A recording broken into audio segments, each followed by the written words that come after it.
Nós vamos abrir as nossas Bíblias no livro de Jonas, no capítulo 2. E assim que você encontrar, se coloque em pé. Jonas, capítulo 2.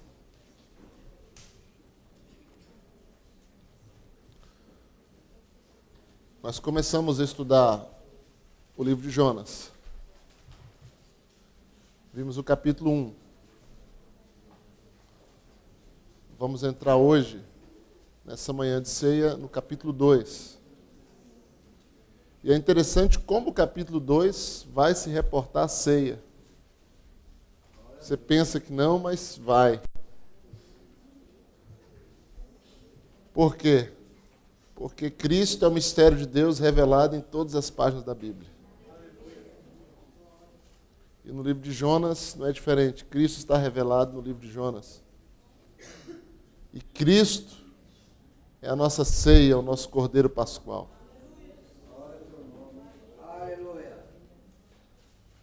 Então, o livro de Jonas, capítulo 2. Eu vou ler o último versículo do capítulo 1, que é o versículo 17, e o primeiro do 2. Porque eles são interligados, né? Diz assim: Deparou o Senhor um grande peixe para que tragasse a Jonas. Esteve Jonas 3 dias e 3 noites no ventre do peixe. Então Jonas, do ventre do peixe, orou ao Senhor, seu Deus. Amém? Vamos orar? Amém. Senhor, nós te agradecemos pela tua palavra que acabamos de ler nesta manhã, neste dia que o Senhor fez. Oh, meu Pai, o Senhor nos trouxe a esse lugar com um propósito divino e santo, de te adorar, de, ó Deus, bendizer o teu nome, de participar da tua mesa, de ter comunhão contigo. Por isso, ó Deus eterno, Deus santo, pelo teu Espírito que está no nosso meio, fala agora pela tua palavra aos nossos corações. Espírito Santo de Deus, tu és bem-vindo, tu tens liberdades para agir, para operar, para falar, para ministrar, ó Deus amado, a tua santa e bendita palavra. No nome de Jesus Cristo, abençoa o teu povo nessa manhã para a tua glória, no nome de Jesus. Amém. Podem sentar, irmãos.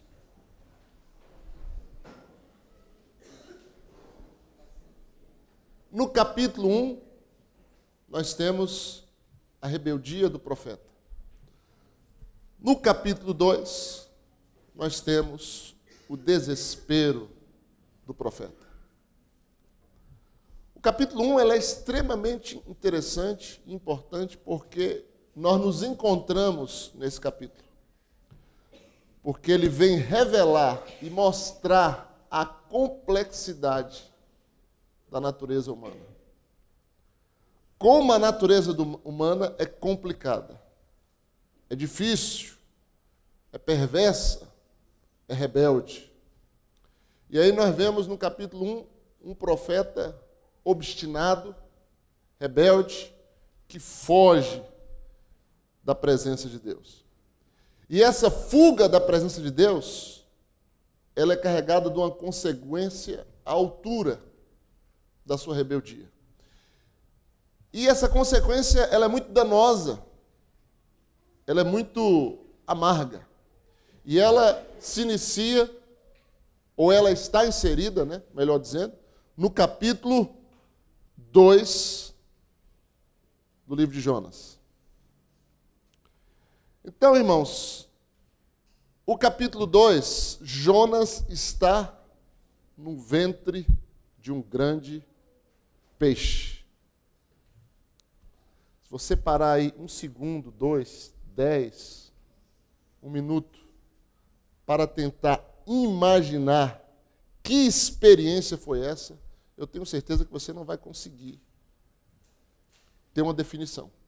Então, nós não conseguimos imaginar que experiência profunda, amarga, foi essa no ventre do peixe. Às vezes a gente assiste aqueles filmezinhos, desenhos animados, tem lá alguns dos meus filhos e tudo, e aparece o Jonas ali, e às vezes nós pensamos que Jonas ficou na boca do peixe, como nós vemos ali em alguns filmes, que Jonas ficou na garganta do peixe, ou em alguma superfície ali próximo da sua boca. Mas não. A Bíblia diz que Jonas ficou no ventre. Ventre, irmãos, é barriga. É barriga. Ele foi engolido. Ele atravessou garganta, estômago e foi parar no ventre. No ventre do peixe, como se estivesse sendo gerado. Como se estivesse sendo uma cria daquela baleia. Ali estava Jonas. Por 3 dias e por 3 noites. Agora, irmãos, olha só que coisa tremenda e sobrenatural. Cristo em Jonas. Eu fico impressionado, irmãos, em algo que vai me deixar fascinado enquanto eu viver, e quando eu estiver na glória vai ser uma coisa maravilhosa ter isso totalmente desvendado, que é a eleição, que é a predestinação, que é o controle de Deus sobre todas as coisas, sobre nossas vidas. Deus estava na rebeldia de Jonas. E Cristo vai se manifestar na rebeldia de Jonas. E Cristo vai aparecer na rebeldia de Jonas. Meu Deus, como pode uma coisa dessa? Somente a eleição pode explicar isso.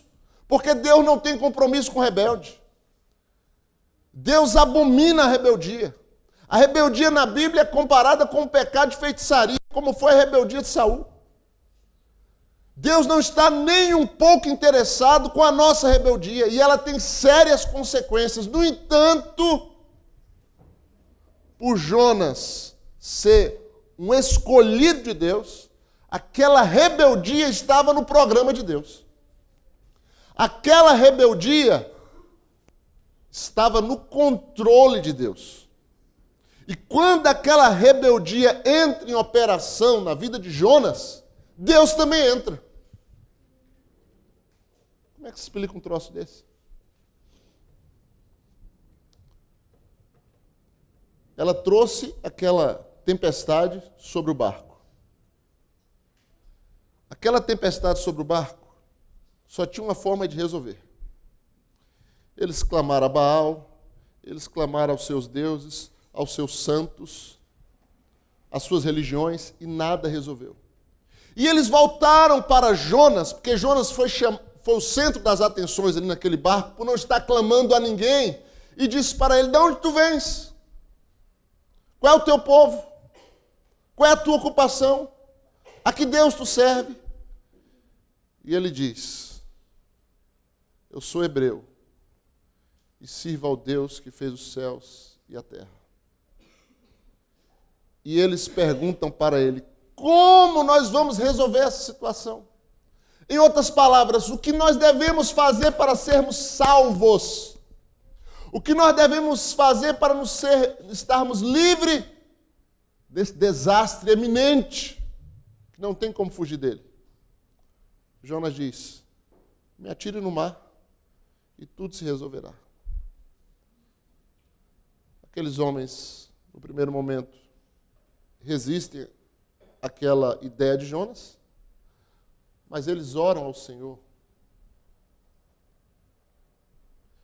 E eles dizem: Senhor, que o sangue desse homem não caia sobre nós. Eles fazem a oração invertida que os hebreus fizeram quando entregaram a Cristo. Eles falam: não, que o sangue dele caia sobre nós, ele é um culpado mesmo. Eles estavam tão convictos, tão cegos naquela acusação contra Jesus, que Pilatos lavou as mãos e disse: olha, o sangue desse homem não caia sobre mim. Eles falaram: não, que caia sobre nós, sobre nossos filhos. E foi o que aconteceu com aquele povo judeu. Mas os homens ali do barco falam que o sangue dele não caia sobre nós, e o lança ali. E aquele sacrifício de Jonas, e aquela entrega de Jonas voluntariamente à morte, porque ali, por mais que um homem soubesse nadar, qualquer homem que cai ao mar, Eles têm grande chance de morrer, por mais experiente e bom nadador que ele seja. Porque o mar é traiçoeiro, a água é pesada, é difícil, e ele vai se cansar, vai ter fadiga, vai ter câimbra, e ele não vai ter outra saída senão se render. Quanto mais no mar revolto. Então Jonas se entregou à morte. E aquela entrega de Jonas foi a salvação daqueles homens.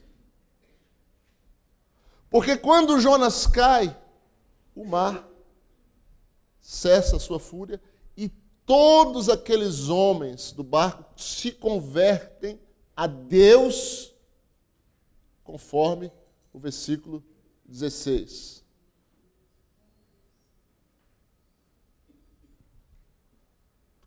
Do capítulo anterior. Eles se convertem ao Senhor completamente. Mas por que eles se converteram? Porque alguém se entregou. E quem estava em Jonas fazendo isso? Senão Cristo. Quem poderia mais se entregar por mim e por você? Senão Cristo. Quem mais poderia render a sua vida para que eu e você fosse salvo, senão Cristo? Agora Jonas não planejou aquilo. Jonas não teve nada a ver com aquilo. Aquilo não estava no roteiro, nem no programa de Jonas, nem nos planos de Jonas, mas estava nos planos de Deus, porque antes de salvar Nínive, Deus queria salvar a tripulação daquele barco.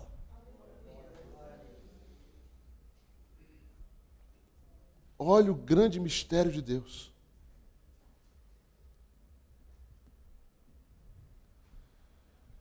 E aí, através daquela entrega de Jonas, o peixe o engole. Esse grande peixe. É uma baleia? Certamente. Certamente é uma baleia. Mas a Bíblia não quis falar baleia. A Bíblia quis falar grande peixe. Então é um grande peixe.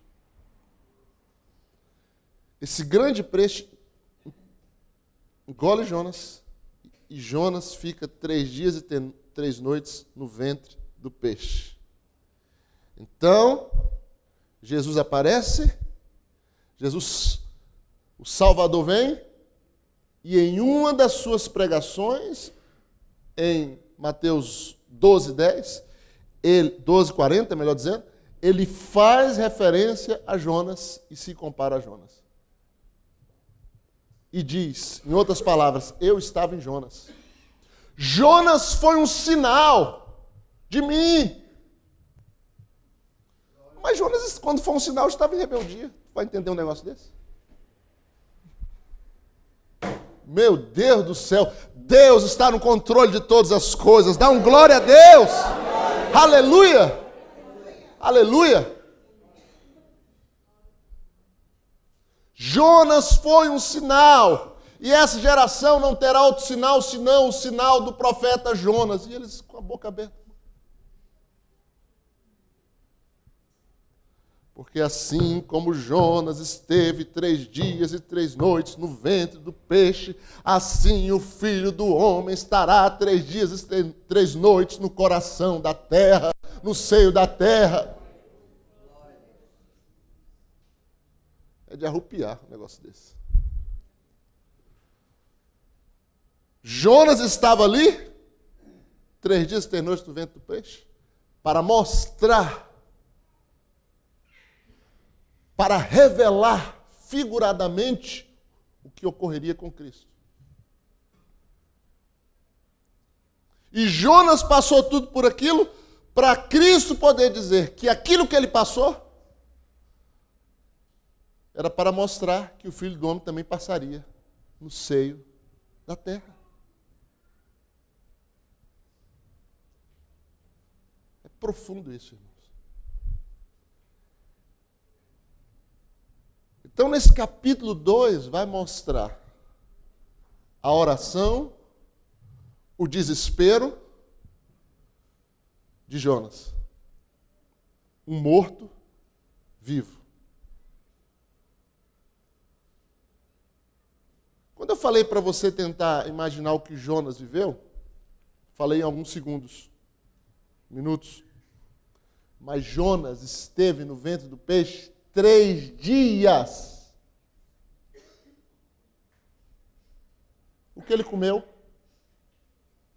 O que ele bebeu? Ele dormiu? Sentiu cansaço? Sentiu dor? A teoria da relatividade, ela diz assim: se você estiver tendo um momento de prazer, isso é Albert Einstein, né? Se você tiver um momento de prazer com a sua esposa, com seus filhos, 10 minutos você não vê passar. Mas se você estiver sofrendo dor, doente, 10 minutos é uma eternidade. Jonas estava na situação mais assombrosa, mais terrível, experimentando o amargo da morte, em densas trevas. Aqueles 3 dias, imagina o que foi. Imagina o que foi para Jonas.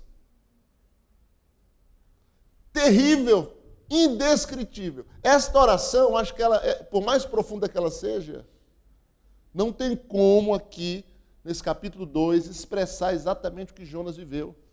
É uma oração que nós lemos aqui em 2, 3 minutos, mas ele esteve lá um tempo infinitamente maior que esse. Não tem como expressar o que ele viveu. Mas a palavra que mais se aproxima é experiência de morte.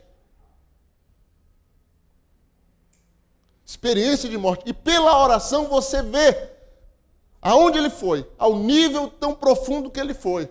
Tinha hora que ele não sabia se ele estava vivo ou se ele estava morto. Não dava para ele ter certeza se ele estava vivo, se ele estava morto. Se aquilo ali já era o inferno, o que era? Se ele ainda estava realmente dentro do peixe, porque como isso seria possível? Dentro da barriga. De alguma maneira o oxigênio chegou lá.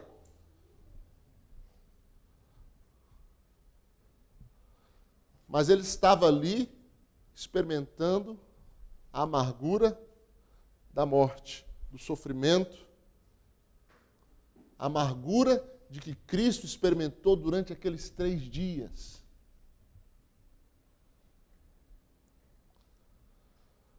Até onde ele desceu, mais profundo da terra, a Bíblia diz. Indo até o próprio inferno, pregar espírito em prisões.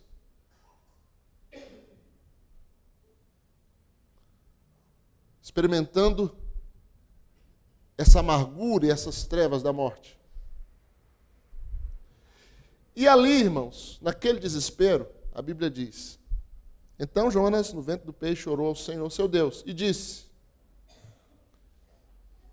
na minha angústia clamei ao Senhor, e ele me respondeu do ventre, do abismo, gritei, e tu me ouviste a voz.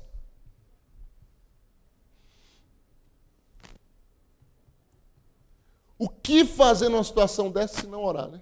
O que fazer na situação mais desesperadora do mundo, ou que nós venhamos a viver, mais desesperadora que essa?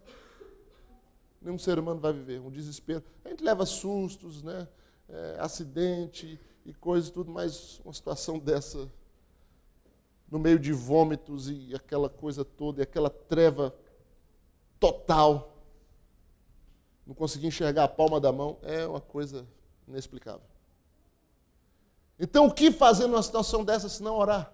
E a Bíblia diz que ele orou do ventre do abismo. Abismo, na Bíblia, a maioria das vezes que refere essa palavra, se relaciona à morte, se relaciona ao próprio inferno.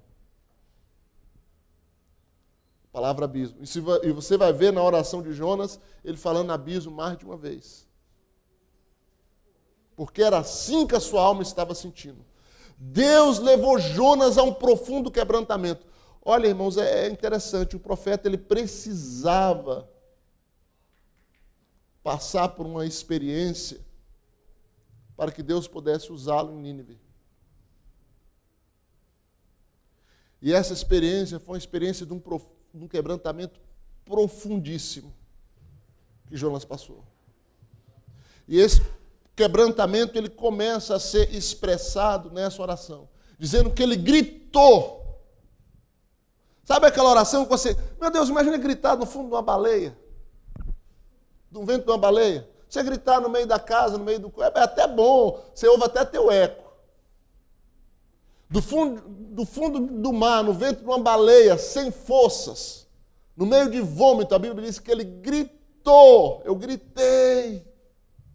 Alma desesperada, grito fala disso, irmão. Grito fala disso. E às vezes nós temos que fazer isso, é bom mesmo, né? Por isso que é bom de vez em quando ir para uma chácara, para um retiro e gritar. Parece que na cidade a gente não pode.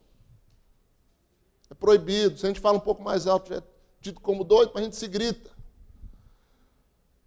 Mas às vezes a nossa alma está pedindo um grito. E era o que a alma de Jonas pedia, e ele gritou e diz que, e tu ouviste a minha voz. Versículo 3 e 4. Pois me lançaste no profundo, no coração dos mares, e a corrente das águas me cercou, todas as tuas ondas e tuas vagas passaram por cima de mim. Então eu disse, lançado estou diante dos teus olhos, tornarei porventura a ver o teu santo templo. Esperança de Jonas. Que esperança ter no ventre de um peixe?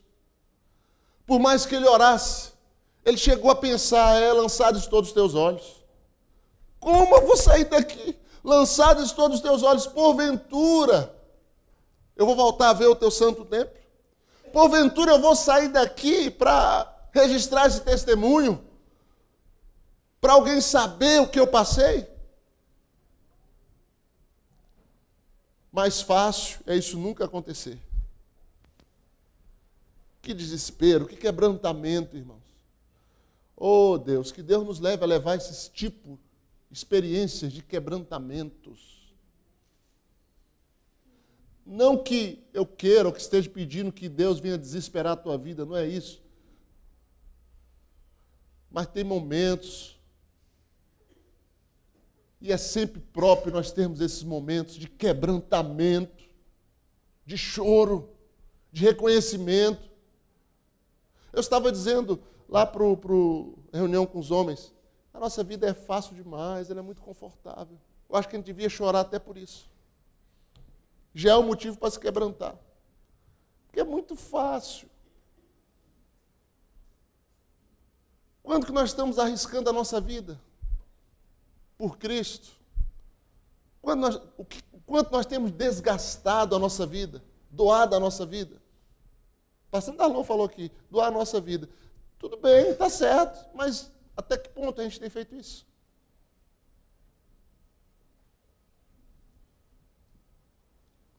Na realidade, nós vivemos numa zona de conforto.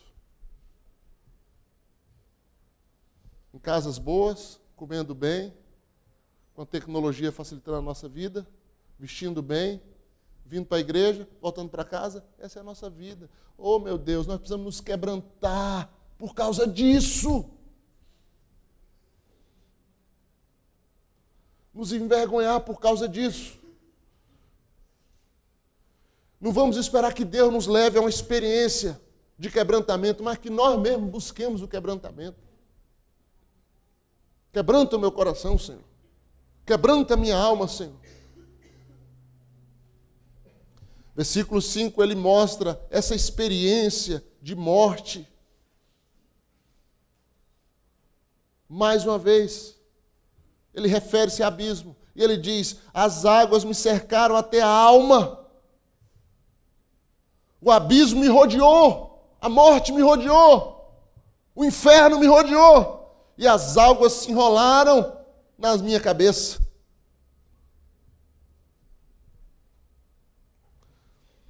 Uma coisa que a gente tem que entender também sobre morte, aconteceu aqui, né, na família pai da irmã Sirlene, é que não é, a morte não é simplesmente a questão da inexistência. Ah, acabou. Virou fumaça, nunca mais vou ver. Não. Morte, primeiro sentido de morte é separação. Está separado. Então, a experiência de Jonas é uma experiência de separação completa do mundo, de tudo, de todos. É comparado à morte.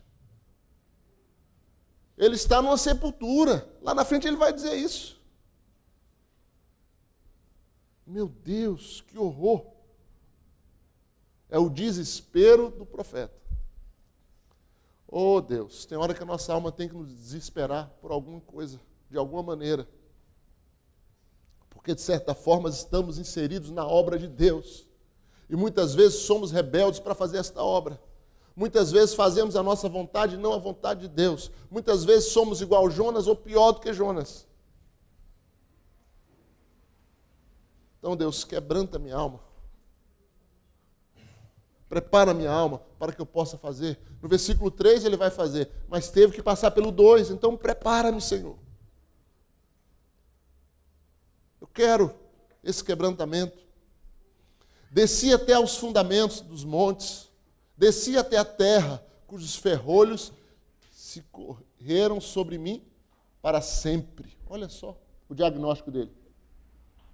Escorreram sobre mim para sempre. Contudo, fizesse subir da sepultura a minha vida.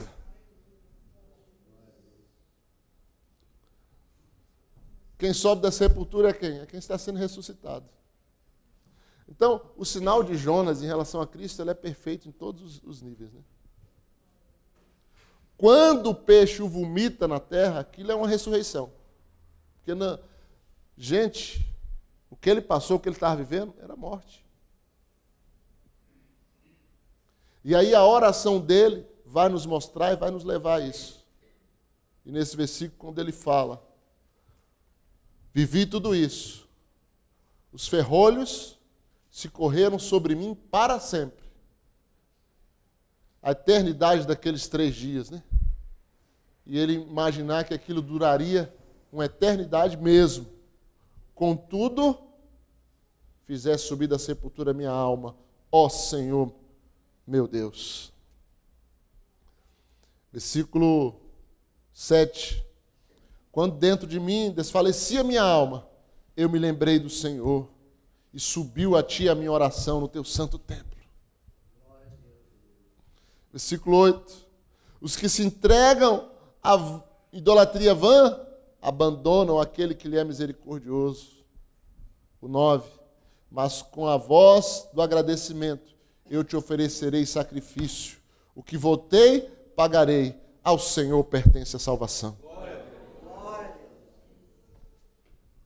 Esta oração rasgou o céu e chegou na presença de Deus.